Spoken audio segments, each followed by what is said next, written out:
That big news from Bank of America and Ripple is coming soon, says Chad Steingraber. We're going to talk about what that might be in this movie. First, though, we'll talk about stablecoins and how much cash large stores can save. Every year, this amounts to billions of dollars.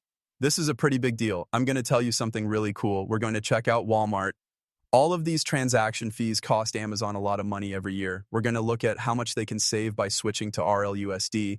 This movie also has other things about Ripple and XRP, but let's start this way. Players who don't use crypto, of course, growth is what's going to happen. Some analysts think that stablecoins will go from $250 billion to $3 trillion by 2030. The US government, on the other hand, doesn't think this. That's more than 4 years away. That makes the market 10 or 12 times bigger. That is a huge increase. I think they might be counting too few. But even if we do get that, it's still a huge chance to make money. I don't know if Amazon and Walmart will issue stablecoins themselves, but I do think they will get involved by letting people use stablecoins to pay for things on their site, maybe by giving deals or getting a cut of the money made. I think stablecoins will completely change how we pay for things in the US. This is hard for some people to imagine, but I would compare it to how we could do things electronically that we couldn't before, like how email changed how we send information around the world. In the same way, stablecoins are like money. It makes the money smooth, worldwide, and instant. It seems like a big change is coming. Just quickly, before we move on to the next part, let's make sure we understand how much money we're talking about. We have Walmart and Amazon. It sells 680 billion worth of things. Amazon as 650 billion as of the first quarter of 2025. That's a crazy amount of money, right? Also, take a look at Visa, MasterCard, and Amex. These are the three most common ones in the US. We are going to look at this. Visa charges fees that range from 1.29% to 2.6%. It can go up for deals with more risk. That's not clear to me, right? It's either you have the money or you don't, which is riskier. Okay, MasterCard. 129 to 275 rates were about the same as Visa's, but assessment fees went up a little lately. Actually, MasterCard's fees went up a bit not too long ago. Also, American Express costs 1.43 to 3.30, which is about 1% more than Visa or MasterCard. They do let you talk about fees, though. Rates are usually negotiated to be lower, between 1.4 and 2% for big stores like Amazon and Walmart. For example, the effective rate for small businesses is between 2.5% and 3.5%.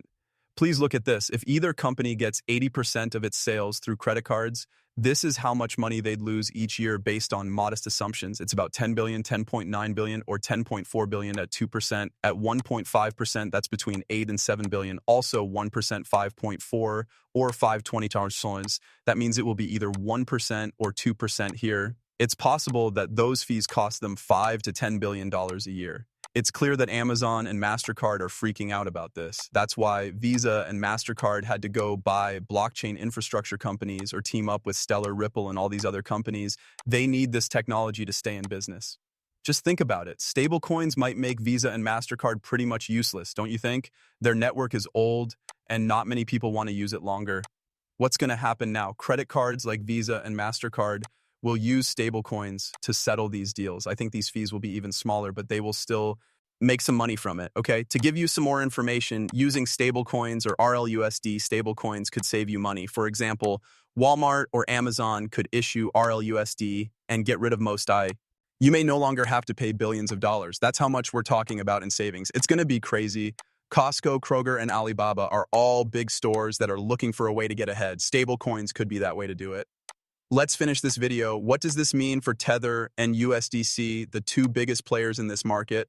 Yes, big. A huge market is opening. I mean, this will 12 times over the next 4 years, according to the government. You might wonder how they can compete with big banks like JP Morgan, Bank of America, and others that enter the market. We know that those big companies do get a piece of the action, but the crypto natives or the companies that built the business do really well. You already know that I have experience with ETFs. BlackRock is now the biggest ETF company, but they had to buy that company because it grew outside of the mutual fund business. These people often don't take these local players seriously. Think of Circle as a company for all ages. I believe Coinbase is a company for all generations. If it keeps doing well year after year, I think it could become a $1 trillion business one day. I wouldn't write off these local players and think that JP Morgan will walk in and take over the market. That's not how new ideas work. Okay, you're being asked live on TV, I guess. You probably don't want to say that Tether probably won't be allowed here in the US because of how they do business and how they don't report their details. I'm not sure. Well, I guess that's why people don't ask me to do live TV interviews. I wouldn't give them the facts in the background. It looks like you don't have time for all of that. Okay. Okay. Locked Yuri is very proud of the team and the environment. Starting today, Doppler Finance is putting out RLUSD Vault. People can put RLUSD, Ripple add, ETH, a stablecoin backed by the US dollar, to Doppler and earned RLUSD. So people can get RLUSD for their RLUSD. It's a kind of savings account for your stablecoins. That's really cool.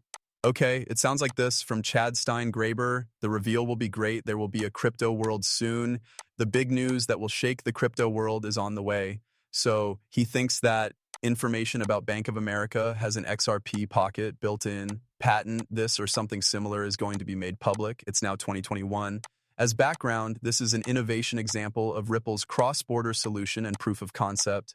Ripple's distributed ledger solution fixes problems with legacy correspondent banking infrastructure and offers two-way messaging to improve payment tracking, data transmission, and settlement certainty.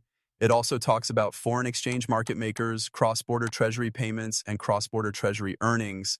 It also lists possible benefits such as a simpler correspondent banking model, clear payments and information, a possible U.S. liquidity source, and fewer investigations into repairs. I stopped there, and it's kind of like, here's the DLT. I know this shot isn't very clear. I did put this into confusion to see if there was any other reason why it was important. Bank of America is one of the biggest banks in the U.S., and their official showing of a Ripple cross-border solution shows that the solution has been approved by bigger banks, and of Ripple's approach to payments, which shows that they have carefully looked at, tried, or piloted Ripple's technology. In fact, one of the biggest banks in the world does use Ripple's system. There will also be some pretty big news from Bank of America soon, I think. If someone talks about Ripple or XRP by name, it might really change the price of XRP. When talking about legacy banking infras, structure, the slide says that Ripple's solutions include problems with legacy correspondent banking infrastructure, such as slow settlement, high-cost data transmission, and lack of transparency. The paper compares the complicated, multi-step cross-border payment process of today with a possible future model that uses Ripple's DLT for simulations at the same time. Last night I didn't sleep. I'm truly sorry. Luna was not well and stayed up all night. Please bear with me. This change can cut down on expensive mistakes and delays in reconciliation, bringing settlements closer to real time. Then I asked, why is this important? B of A looked into or tested Wave with a focus on openness, simplicity, and openness. What's that a little? Okay. The strategic role of institutional liquidity, market involvement, market perception, and industry signaling for Ripple. There's also some information here for you. Almost $1 billion USD worth of XRP is now being held as cash by public companies, such as Ripple. This is pretty much where the money is. See, these investments come from companies that said they would make investments, but I haven't seen the investments happen yet or any new information about this. It's not clear what that means since almost $1 billion USD worth of XRP is now owned by the government and public companies. That's not really right. That's not right. They said it, but they haven't bought it yet. Some of them have, like Vivo Power, but I haven't seen any money or news from Trident Digital since they made the release. Just something to think about. I just made a course to help people who are new to, intermediate, or experienced with XRP learn more about the XRP system and Ripple the company.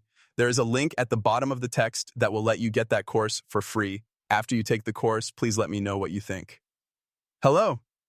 There was a post by Crypto Cowboy. Everyone already knows about Ripple's national bank, but I looked at their OCC application today and found out who is in charge of setting up the trust bank. Tim Keeney's name stood out to me. He is a former vice chair of BNY Mellon and was in charge of holding 25% of the world's institutional assets while he sat there or was there. Together with BNY Mellon, Ripple is a great way to keep your money safe. I thought I'd send you the list of suggested groups below. Let's talk about Jack McDonald. He will be the head of RNTB's Ripple's National Trust Bank and has more than 25 years of experience in banking, trust, and financial services. Mr. McDonald brings a lot of information and experience to the bank, which is also known as Ripple's Bank. Mr. McDonald is head of SCTC and senior vice president of stablecoins at Ripple at the moment. PolySign Inc. was started by Mr. McDonald in 2018, which company was the SCTC's parent company before it bought Ripple. Before that, from July 2005 to June 2018, Mr. McDonald was president and CEO of Confir Group, LLC.